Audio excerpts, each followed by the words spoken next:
Hello and welcome to the Chronically Online Podcast, episode 14. We're back. We're back after just a couple of weeks. No one will even notice that we've been anywhere. No, to them, no disruption. No disruption until me. I almost died. No. Yeah, James had a problem with his jaw or whatever. Wisdom tooth. Yeah. What a fucking nasty. pussy, dude. Who needs a jaw? Just cut it out. And this is episode 14. Episode 14. We're back. And we're going to be discussing memes from a marketing point of view, marketing from a marketing point of view, and just general nerdy things as well. Because we are Chronically Online. We're marketing professionals, but we do have a couple nerdy interests and always obsessed with memes and stuff. And today, the first meme I'm going to discuss, or the main meme I'm going to discuss, is the Your Birth Month video meme, where it's, you see something and it says, oh, your birth month equals your name in a Victorian film or something like that. Yeah. Or whatever. Your birth month equals your favorite pizza topping. It could be whatever, anything. Yeah. And I've seen this one that approached the meme in a really clever way. So normally, the way it works is you watch it and it goes January, February, March, or whatever. Or it's like a swipe through on TikTok, something like that. Yeah. This one, it surprised me because it mixed up the order of the months. Okay, and I thought that's a bit weird. Then I realized this video deliberately did that. The creator deliberately did that because it forces you to watch the entire thing. Yeah. It then forces you to, okay, my birthday's in October, right? So I always just skip through to the end and go, okay. Hold that 2x button, yeah. Absolutely. Whereas this one, I was like, oh my God, I can't skip through this. I had to sit through and watch the entire minute. Which is outrageous. I'm not made of time. In this economy. Yeah.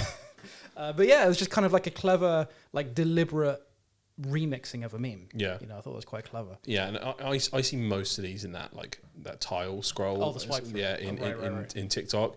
They'll do it in the same way. They'll take it to the next level. So not only will they flip the months around so you don't know what's what and who's who, and they're always the what's your medieval job or what's your quest or your Dark Souls boss, whatever happens to be, right?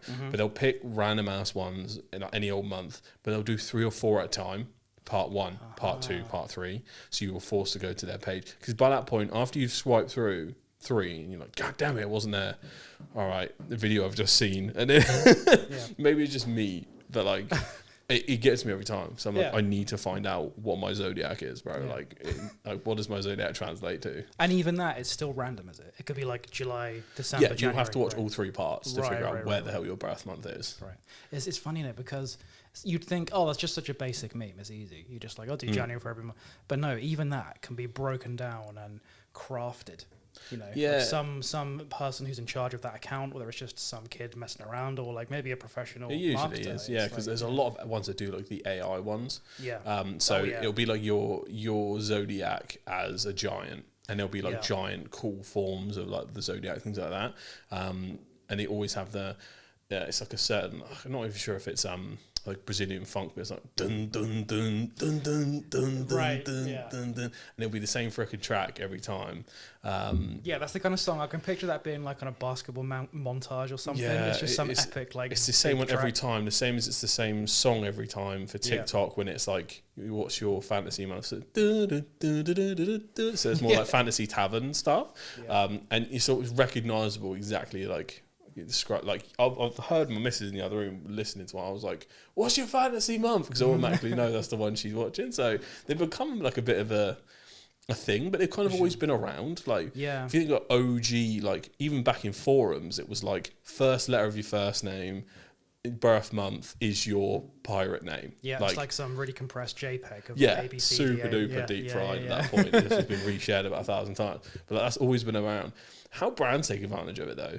It's a possibility. Because I could see some doing it as piss take. Currys, for instance, could be first letter of your first name, birth month, what's your washing machine? And it'd be it's no one cares. Yeah, no. Yeah. But some people would 100% do it. They would. And be I'm on that Bosch thing in the comments because they've got that kind of community. But if they did the whole split it into 3 parts, what's your washing machine? I'm not sure if it'd be as effective. Yep. Because I think the reason those work all together is because of there's a competitive element, and I'm referencing specifically what's my zodiac, for instance. Yeah. People get competitive over does my zodiac look the coolest? Yeah. Oh, this one had a sword in this AI art, right? Yeah. And maybe this is because I'm a Leo. This is a very exclusively Leo thing to do. But I'm I guarantee you mine's the coolest. So I have to see what it looks like compared to Pisces bitch ass fish. I'm a goddamn lion. I want to see what it looks like, right? So yeah. See, I'm a Libra, so I want everyone to be fair. Yeah. Like, no, the fish can look as Some cool of as the yours look lion. cool, you know. Yeah. But like maybe just because I'm nerdy in terms of like cool visuals, but like if a brand tried to apply that, not the cool result. I think you'd have to do it in like an ironic way for it to ever work.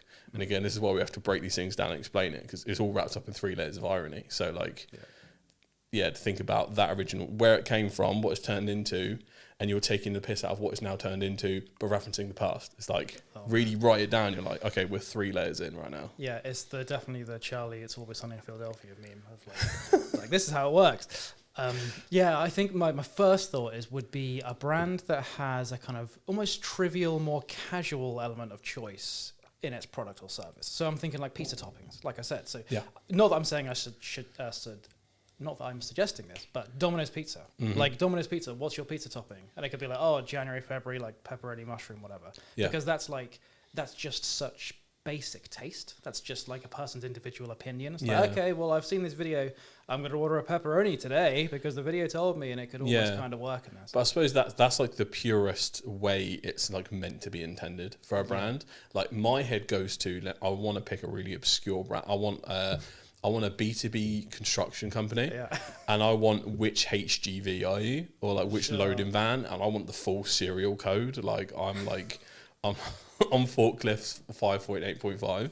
I actually would like to see that. Yeah, and I just want full like piss take irony, like the titles coming off of the page because it doesn't fit. Like I want that, and then I guarantee you, actual tradies would be like, they would know. Yeah, and then there'd be this level of realism / piss take in the whole thing. Yeah, like, I've got bloody dump truck or whatever. Like, I wanted the 796.34. Like, you know what I mean? They'd be sad that their specific van wasn't on it. I guarantee there would be actual like controversy in the chat about someone going, it's actually a shit van, and someone goes, pipe down, mate, I did 10 years in that van, right? But mine was October. It's got to be the good one. And but you'd have to have that relationship. You could randomly come out with it, I guess, but like, as a social admin for companies like that, you have, when you're going to take a random approach like that, it kind of has to be part of an overall strategy, because you could just try and come out with the one meme, but like it would be like, what on earth? It wouldn't feel like a job. No, and it'd be back to like the usual like press briefing of like, oh, we won this job somewhere, and it's like, no, you'd have to like get in there with the CEO and go, listen, I'm probably going to go nuts with your TikTok. Are you going to let me? Yeah. Let me bring us some booze. Yeah, it would be like a phase 2. It wouldn't be like a phase 1. Cool, we're ditching the boring kind of social media marketing. Now we're going to do the good social media marketing. Let's start with this referencing like nerdy thing. No, you got to do that in phase 2. Yeah, I mean, it's got to be comedy things first and then do it. Yeah, you can dip your toes in the water, but you know, sometimes I've even suggested to actually go whole hog instead of doing phase 1 and phase 2. Right. Reason being, the more reason you give the senior leadership to doubt the direction, or if the memes don't automatically start winning, then they're like, well, it's obviously not working, let's gut it. Good point, yeah. But that's from like an agency point of view, like what's gonna work. Sometimes there's the element of surprise comes into that, where as a brand, if you randomly are going one direction and the next thing you know, you're just going off in the other end. We've talked about multiple examples on the podcast, like Nutter Butter, Lotus, Duolingo. That Duolingo strategy kind of basically started overnight. It was an overhaul. Because it's hard to do it gradually, because you give people that are more risk averse more opportunities to shoot down your approach. Sure. But because it is still risky. So you're like, because you're constantly having to explain to senior leadership about, you know, everything we do organically is going to be long-term plays. So please let it play out. Yeah, that's the whole point in organic versus paid. Yeah, you feel a little bit like Trump justifying tariffs. You're just like, it's gonna work out. It's gonna be great. It's gonna be great. So it entirely depends, I think, on your relationship with the stakeholders. So bear that in mind, marketers of the world. Before you jump on the your birth month meme, have a consideration for like, where does it sit within the strategy? Yeah, like it's sometimes you have banger of an idea, but if it feels out of place, or you're not willing to embrace that as a whole yet, can't touch it. It's heartbreaking as it is. Yeah, no, totally. But yeah, I thought that was just a clever way of kind of mixing up the format, you know, to get greater audience retention. Yeah, no, totally. And the next bit I want to talk about is the marketing element that I noticed, right? So Adolescence. Did you say you watched Adolescence? I have not seen Adolescence. But you've heard about it. Yeah, I basically know the full plot, heard of it, all the fallout from it. I tend to stay away from shows like that anyway, because I just don't want to make myself sad. Like, True, yeah. pretty much, it's just a real buzzkill. Like, but extremely important subjects to bring awareness to. Totally. And yeah, there's a lot there. There's a lot there. Yeah, no, absolutely. Yeah, I saw half of it. I'm not gonna lie, I'm one of those people who like loved the first episode and found the second episode so boring that I actually stopped watching it. And I've heard that quite a lot of people have done that. Did it go from high, fast pace, and everything's happening in the first episode, to immediately jumping into a slow burn? Well, not really. It wasn't fast paced. Like the first episode wasn't fast paced. It was just like intense. It was just very dramatic. And then the intensity dropped off. Yeah. So like the second episode is the main police dude just kind of walking around a school and he's kind of trying to chat to the kids. The problem is that like for the first 40 minutes, that's it. Like he keeps on hitting brick walls and nothing's happening. So for 40 minutes, it's like, because it's all one take. You're feeling the frustration same as he is. Yeah, oh, I know, I get it. Yeah. But anyway, maybe that's my fault. Maybe I should have stuck with it. But anyway. You uncultured swine. I know. First episode was amazing though, and the acting was really good. Yeah. But anyway, the point I'm trying to make is, remember back in the day, Graham Norton show. Yeah. There would be like the press tour. Still going, isn't it? Yeah. But I mean, like now, this is not the first port of call. This is what I'm trying to say. So back in the day, if an actor, like Iron Man 1 back in the day, like Robert Downey Jr. would go on the Graham Norton show when Iron Man 1 came out. And that'd be part of his like press tour thing. He'd do a bunch of other interviews and stuff. But like the TV like standard would be like Graham Norton, BBC One. He would talk about the latest Iron Man film. Adolescence, Netflix. I saw Ashley Walters, the lead actor or one of the two lead actors of Adolescence. He was on DJAG's live TikTok stream rapping because he used to be in So Solid Crew as a grime rapper. Yeah. And I was browsing going, is that Ashley Walters from Adolescence? I was like, what the fuck? You always catch AGs live random as you go, and you're like, oh, yeah, he's going. Yeah. Yeah. I love it. But yeah, it struck me that is marketing for Adolescence. Like he was on it because it was part of the press tour. Like he wasn't just on DJAG for no reason. He was on it because it was like 1 week after Adolescence came out, and it would obviously have been planned. Like he didn't just stumble upon DJAG in London. You know, like it would have been contacted from his people to his people, whatever.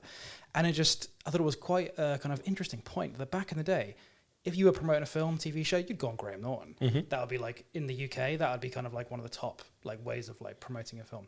Now, 2025, if you're promoting your Netflix show, you go on DJAG's live stream on TikTok if you happen to be a connection to that world. I just thought it was such a fascinating kind of point there. Like, what is he doing there? Oh, no, wait. He's promoting Adolescence. Yeah. And, it could have been a coincidence. It could have. Coincidentally, obviously he's the lead, so he would have promoted the film anyway. But, like, I think this is a very unique problem not a problem, but a unique circumstance based on Netflix films being more of they're straight to online phenomenon. So their marketing approach for even films or really big series is different.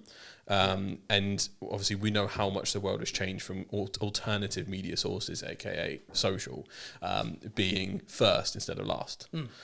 So that is super interesting to think about. I mean, it's changed elections, it's changed the world essentially. Why? Sure. By the fact that, podcasts could have decided the US election, or it may decide some of our future ones as well.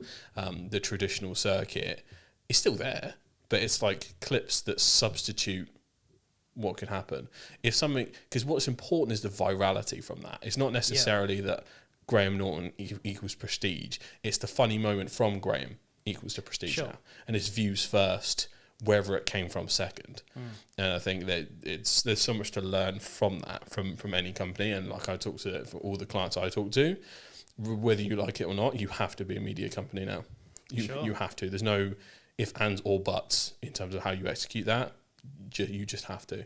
You have to think like a media company, think about what can go viral, because I believe views have replaced followers in importance. Right.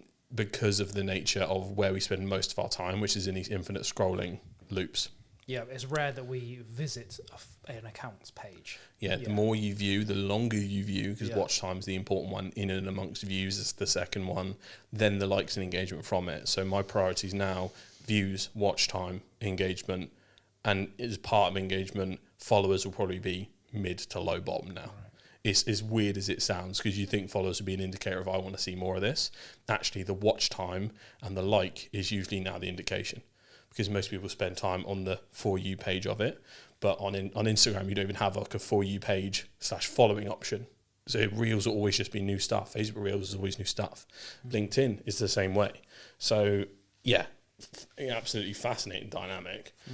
One, I'm glad they're making Adolescence, because it's something that we just need to start talking about more. Indeed. Because the downside and the dark side to alternative media is exactly what they've talked about in that show. And not everyone deserves podcast mics, so we'll be responsible with ours. It's a mad world, man. It's a mad world. It is, yeah, it is. But yeah, the funny thing about it is that like he wasn't bad. Like he was on DJAG, like so solid crew, man. Yeah, that's it. You can't deny it. One of the OGs, bro. You don't lose that. It's a muscle. Man. Yeah, that's it. And he also he barely even looks any older. Like, I don't know what it is. He's just like black don't crack. That's it. It's black don't crack. That's it.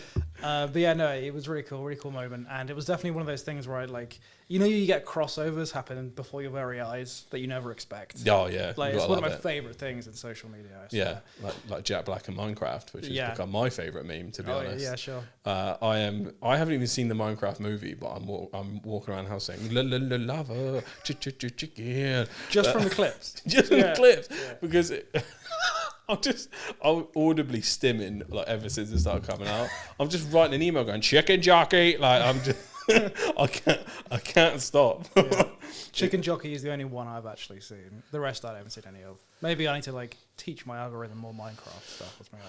Do you want to introduce more brain rot? I swear it actually gets worse the later on it gets in the night, in terms of the wee hours in the morning. I'm getting the ones that are so cooked they don't make any sense. Yes, they're my favorite.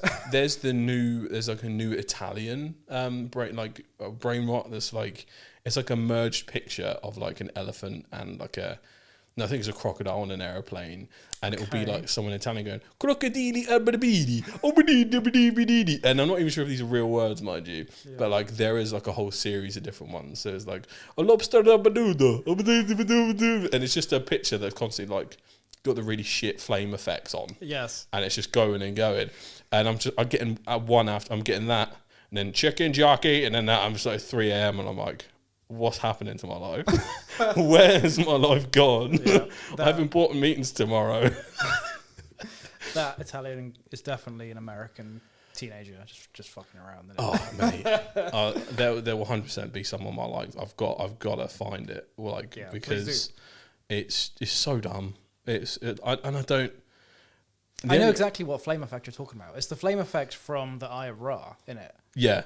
Where it's like a round flame. Again, that is starting to very much evolve right now. Yeah, I've seen other random things become Eye of Ra, but it's barely even Eye of Ra. It's just the red dread and the eye. Yeah. And then the flame effect. It's just mental. And the other thing I'm loving right now from the TikTok community especially is the unexpected edits. I got one from the Magic Roundabout. Okay. Zebedee and that from the Magic Roundabout. The main villain had got his own hype edit, and I was like, fuck it, let's go. Magic Roundabout. Because everyone else is just as surprised in the comments. And surprise edits have become one of my favourite things. Like an anime villain hype edit. It's done a lot in basketball. So for LeBron James, for instance, there's a lot of meme hype around LeBron James right now in terms of it will be, so there's the whole LeBronify thing where they basically made every song under the sun, but they're replacing it with LeBron James glaze. All right, and cool. it would just be I'm not in the basketball world at all on social media. Yeah, he's the greatest of all time, and I think I found it. And it's a picture of a penguin inside a what is this? An air conditioning unit. Okay.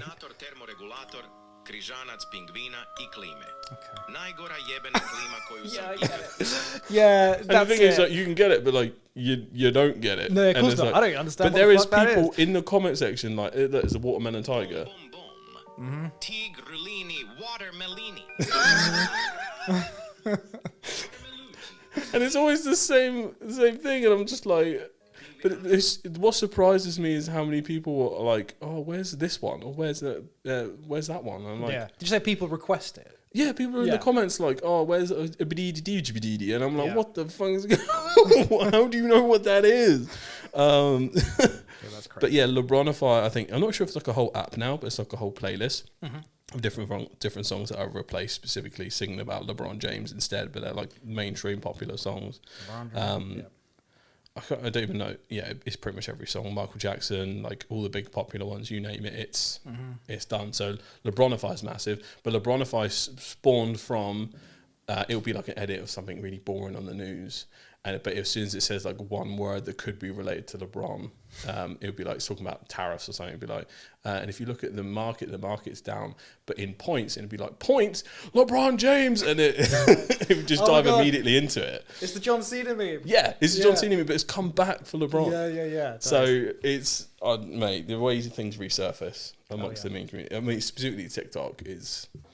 It's beautiful. I love it. No, I love it totally. Well, I want to see more actors on DJAG's live stream. Just generally. 100. But he set the precedent now. Yes, no, absolutely. The geeky thing I want to chat about, message you this.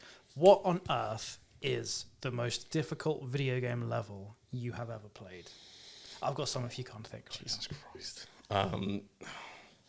Now, we're talking what's more difficult in terms of how everyone's ranking it that I've also played. Or just for me. Oh, my God. What's the most that you've challenged with yourself with? The most where you've gone like, and you're trying to like break the controller. Well, apart from encounters back in the day on Call of Duty, which sometimes you just have rage-inducing sessions. Like but multiplayer. It's not the same thing as like a boss you've had trouble with. No, I'm talking like just pure programming. Just like you're fighting the code. You know what I mean? Sekiro, Shadows Die Twice. Okay. I'm not sure if it's called the Creature of Hatred or like the Monster of Hatred or something. Basically, throughout the whole of Sekiro is a much more different system than Souls-based games. But there's no jumping and rolling. It's like you are very much prepared and taught to block, right? Basically, the second to last boss of the game, if you choose, it's an optional one by the way, which I didn't freaking know when I was doing it. They throw in like a traditional Dark Souls boss. That would be a lot easier under the previous movement system where like you'd fat roll out of the way and like you wait for iframes. But because your muscle memory is so ingrained at this point for trying to grind Sekiro and fighting enemies that have swords and stuff as well and you're blocking, it's just massive. And it completely boggled me because I was so like ingrained in the system they just taught me and they just went, fuck you. Man, fuck you. Could you feel yourself going like, no, I'm using the Sekiro mind. I need to go back into Dark Souls mind. The reason I'm playing Sekiro is because I've never been able to finish a fucking Dark Souls game. Yeah, right. I find them really difficult. I'm the weirdest case where I completed Sekiro with like not as many problems, but I've not been able to finish a Dark Souls or Bloodborne game because I find them too difficult. And I'm not sure, I think it's because there's a lack of block button and I'm bad at stamina management. Yeah, stamina. That's just annoying when you run out of stamina in like a Souls. It was back in the day. I didn't have I've got terrible patience for video games. It's well established on the show. But like I've got bad stamina management. There's nothing more shameful than the run back from your place to the spawn point to the boss. Yeah, I used to hate that, especially at Bloodborne. I've never got past like the second boss, and I'm just terrible at dodging timings right because. Compared to other video games, really counterintuitive way of like moving because you have to wait to kind of almost glitch through attacks because it's about iframes while you're rolling. You're invincible for a fraction of a second. Yeah, you're looking at the animation rather than and it's a very odd system. Yeah, but like in Sekiro, you're trained not to do that. It's like you fight like it's a real sword fight. You block when the swords come in and you get perfect parries. So I was getting it, but when they threw in the Creature of Hatred at the end, it was wide range attacks, too big for the arena. You've just never fought anything like that throughout the whole game, and it's like the worst thing I've ever done. It was. I actually ended up cheesing the boss. I made it fall off of like a nearby cliff by like looking up a YouTube tutorial, and it's the biggest shame. That is shame. Seppuku shame. But I was done with it. I was so done with it, and I was also quite curious where the story was going. So it was like a double anger for me. So I was like, I just want to know what happened. Yeah. So do you reckon you could guess how many attempts it took you before you cheesed it? 50 plus, easy. Yeah, that's easy. Probably hundreds, to be honest. It was when it first came out, so it's a good long time ago now. And then I'm trying to figure out. I remember trying to complete Call of Duty campaigns, but like COD 5 on Veteran or like. Okay. The cover doesn't work in Call of Duty at that level of the campaign. Okay. You will just die. You die like realistically. Oh no, well that's not fun. which is not Call of Duty. Like No. you are bullet sponge, and then you find a way to still do it. You got die lasers and wall running and shit. Yeah, you die like 2 bullets in like high end difficulty on campaign, which is dumb because they throw like 50 soldiers at you and you're like a one-man army. I'm like, this is not how warfare works. No. So that used to drive me nuts. But that was mine. What's yours? Yeah, so I got 3. So one was the ancient hero of Zamor in Elden Ring. Do you know what one that is? I never got to. It's I a got really lost early in one. I got lost in Elden Ring. That scared the shit out of me. Prop drop to the studio, folks. Yeah. Yeah, it was like a Limgrave boss. It wasn't even like a later one. It's fucking Limgrave. Yeah. I was just like, it's one of those summon circles. Yeah. You know, with the caterpillar things. Oh god, yeah. It was like the caterpillar things all around it in a summon circle. And it wasn't even a late boss. It had it was like a kind of one of those stone skinny things, whereas like it's made of stone or whatever. It's made of ice. Yeah, yeah. And it had this move where it would like spray ice at you. Oh my fucking god! I tried so many times to do that, and I like every time I went up a level, I'd be like, "Cool, I'm taking it down this time," and it didn't. And I got so far before I actually went back to kill this thing. Yeah. Oh man, so that's one of them. Another one is this random like level in Tony Hawk's. What was it Tony Hawk's 4? Oh my god! It was like old. It was the like Underground 2 had some such infuriating challenges. right. It was fun though. Underground 2. It was really fun, but Yeah. some of the bars they set, I was like, "What are you talking about? That's Yeah. not possible." But I And they think have, all like, of us had pro higher mode. patience back then because it was just like, I wouldn't be able to do it now. I think that's right, isn't it? That's kind of sad. Yeah, but yeah. It was this one, like, it wasn't even like a standout level. It was Tony Hawk's Pro Skater 4. You had to manual, like, under a car park. And that was it. It was no special head. I just remember being, like, really young and just, like, failing again and again, and it just stuck in my head forever. And the third one is GTA San Andreas, the remote control plane. I thought you were going to say the train mission. I actually found that kind of alright. I don't know what it was. Like, like so many years later, everyone's talking about the meme of that. I'm like, what the fuck are you doing? Like, I found it easy. It's just the amount of time you have to. All you had to do was follow the damn train, CJ.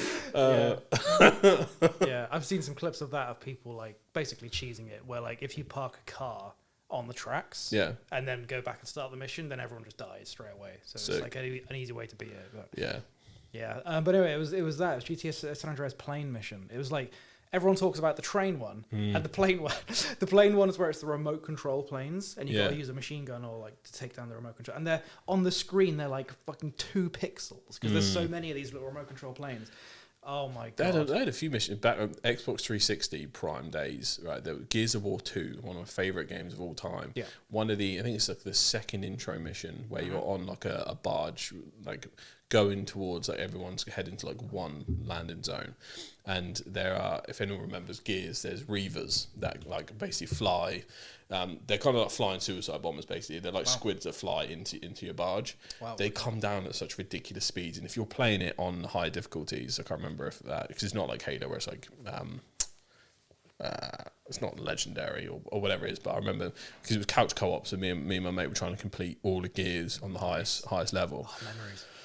Jesus Christ, the amount of attempts we were just trying, because if you miss a couple of frames and you're just cooked, like, and like, because you have like the health of like, you might as well be like a Nissan Micra, even though this thing's like a massive tank, and it's just like I keep missing it because you'd have to take turns, because like someone would be on the main machine gun, someone else wouldn't be, and we died so much we literally just kept swapping. Right, you take it until one of us could actually pull it off. That's the way to be fair as well, because then you don't blame each other. It's like, no, we're both shit. Oh, we blamed each other because we got real far and then someone just fucking screwed it up so bad. It was like, but